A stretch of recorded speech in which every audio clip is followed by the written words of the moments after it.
Venga. De repente, poazen ba. Aurrez prestatu gabe eta ensaiatu gabe, bai? Eskuak atzean. Hasi honaiz, ni. Bai.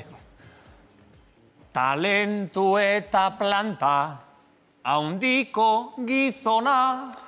Bertsolari aurkezle, euskaltzale ona. Joxan Tolosarekin askotan dagona. Xabier Euskitze jauna. Ai, ai, ai, ai, etor zaitez ona.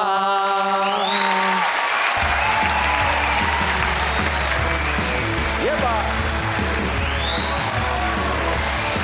Gutxi gora bera osatu dugu zerbait. Xabier, non, Xabier. Jarri lasai gurekin, Xabier. Zer modu zaude? Ondo, da zuek. Gu ere bai. Gure salsan, gure kaxan. Ikusten duzu bezala. Bertsoa balekoa. Bertsoa balekoa. Motxa, baina... Eta pentsatzen ari da, Ondo. Ez nian, nahi beste espero. Bueno, tarteka gu ere... Aritzen gara. Bai, afal ondoren gehiago eta nahiago, hobeto. Bueno, zu ere bertsolaria zara, ze hori betirako izaten da. Eta, bueno, aurkezlea, komentarista, zer da Xabier Euskitze? Zuk nola definituko zenuke zure burua? Ba, lehen ere galdetu izan ziatek eta nik uste gehien bat egiten dituen gauza denek komunikazioa dutela ardatz. Beraz, neure burua nolabait definitu beharko banu hitz bakar batean, komunikatzailean naizela esango nikek. Gehiago zehaztu beharko banu, behar bada, plazetatik aspaldi erretiratuta egon arren denen gainetik bertsolaria. Batez ere bertsolaria. Nik uste bai. Batez ere hori, komunikatzaile izaten jarraitzen duzu noski, orain Donostiako udalean aritzen zara alere. Lan berritan hasita, zer moduzu esperientzia ari da izaten? Bueno, ja pare bat urte bat zera matzara horretan. Berria ere ez, baina bai, kasik utxetik hasi beharra, sekula egin gabeko lanak, erabat desberdinak, erabat egitura eta lan molde berriak. Baina, hartu zio bat, pixkanaka neurria, eta giro ederra zeuka guainera, eta gustora nahi. Gustora bizarete, hori importantea da. Hala ere, telebista zalea izaten jarraitzen duzu, orain beste aldetik, baina konsumitzen duzu, telebista ikusten duzu?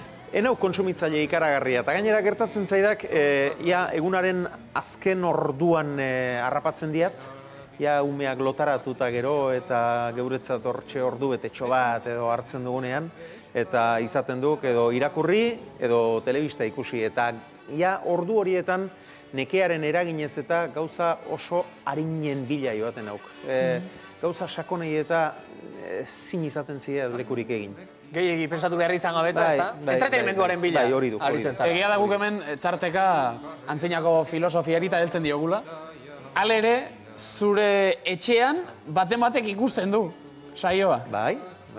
Eta zuri ere esan dizute, aita, gure kaxara joan daukazu. Bai, gehien bat bi txikienak, Garazi eta Ion, haiek dituk. Euskarazko telebistaren konsumitzailea handia ganerrak ere konsumitzen duen Euskaraz kontsumituko dik, baina ez diat uste gura telebista zale handia denik, baina bitxikienak bai, eta esan nienean, baldagizue gaur nondik egin diaten gomidapena, eta nondik, eta gure kasatik, eta ara, teneria! Eta, bueno, bai, gehien bat, Garazik, atia jun beharra dakazue. Hor, atzean... Eta hemen hauk. Somatzen, ikusten ez, baina somatzen. Eske galdera badaukat. Zurine, bota.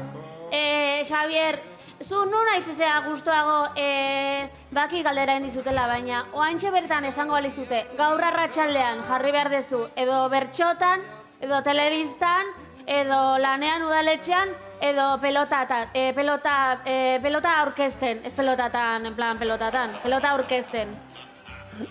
Alegia, horietatik ze aukeratu duzu. Oantxe bertan, osea, en plan gaur arratsaldean jarri, bihar arratsaldean jarri beharko bazen. Nik oraintxe bertan ez daukatzu egin edotea baino plano berik. Begira, zebolita. Eta bestela, bueno, erresen egiten duguna zalantzari gabe pilota partidak ematea. Ez duelako zuen saio nahi beste lan ematen, ez dagoelako gidoia hainbeste jenderen artean adostu beharrik. Improvisatu egin behar. Entsegurik egon, baina ikusten duena kontatu eta kitxo, eta hainbeste urtean horri bilitaia kirolariak, pilotalekuak, materiala, ezagutzen ditia gutxi gora bera, eta orduan ikusitakoa kontatu eta beste buru austerik eta buruko minik gabe horretan aritu alizatea, gustatzen zaigun zerbaiti hainbeste denbora eskaini alizatea gauza ederra duk. Xabier, barkatu, azkeneko galdera. Nola esatea euskeraz madurito atraktibo? Xabier Euskitze. Oh! Eskerrik asko! Txalo, bero, Eskerrik asko! Jatorreta zuzenean. Buelta gehiago Xabier Euskitze! Super Xabier Euskitze! Hau ere, galdera importantea da. Xabier Euskitze edo Xabier Euskitze. Zeta, bai. Gure Azkoitiko familian, denda bat izan ditek orain dela urte gutxi itxi duten arte, betiko herriko mertzeria horietako bat, eta han esez jarrita zegoan, eta nik ere handik hartuta lehenbiziko pare bat urtean edo hala erabilinian, baina noski ez duk zuzena, eta gerora zuzendu nian orain dela Urte mordo bat. bai, aspaldi. Euskitze baserrian, han ongizagok. Euskitze baserria delako. Euskitze Ze baserria. Euskitze ez da zure abizena. Ez. Eta zure abizenean ere, badakigu aldaketaren bat edo beste egin duzula. Batez ere bat, hori da, bai. Bai, baina oso logikoa dela iruditzen zaidak. Nik pilotariek eta ez ditek beti behar bezala idazten, beren izena, beren deitura. Garai batean bazuan pilotari bat ongai esate baterako igrekoa zidazten zuena bere izena, beste batzuk badituk nik ezin diat beroiz esan, beroitz esaten diat, eta gainera Euskaltzaindiak ala erabakita zeukak. Edo albitxu adibidez. Eta albitxu, eta nik ez dituk nik erabakitako gauzak noski, Euskaltzaindiak zer dio nik hori onartzen diat, eta hori baliatzen diat. Eta Euskaltzaindiak erabakizian nik orain dela 3 urte edo jakinian, gure deituraren erabilera arautua eta egokia peritz dela. Peritz. Eta... Zake zure nortasunak inean orain jartzen du Xabier Peritz. Bai, ala gaituk, bai, eta gure seme-alabak ere peritz. Imaginatzen dut, nortasuna agiriak eta modatzen dituen funtzionarioa Xabier atetik sartzen dela ikusitakoan, badator. Gaur ze kamio daukagu. Egin beharreko guztiak, egin jarrita daukagu. Egin beharrekoak egin da zaudek dena den, orain dela 200 urte, Euskal deiturarik edatuenetako batzuan peritz. Ara? Bai, eta Nafarroan eta Xuberoan eta peritz asko zituan. Xabier Peritz, esan dugu aurkezlea, oroar komunikatzailea, bertsolaria ere bai, eta kantaria, abeslaria.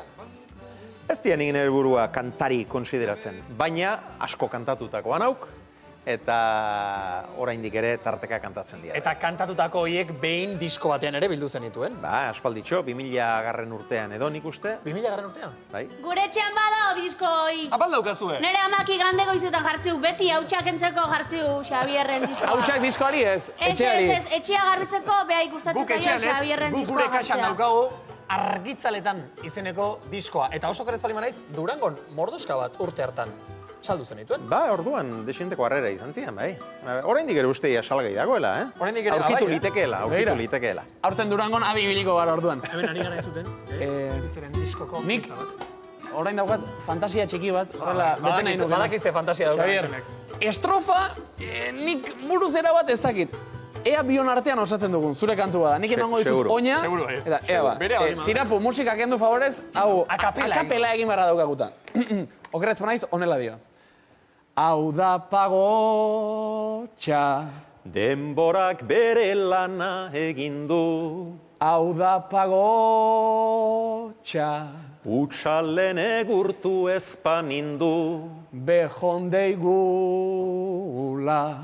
Geziak egan pozik dabiltza. Behondaigula. Orain beste zerbait da bizitza.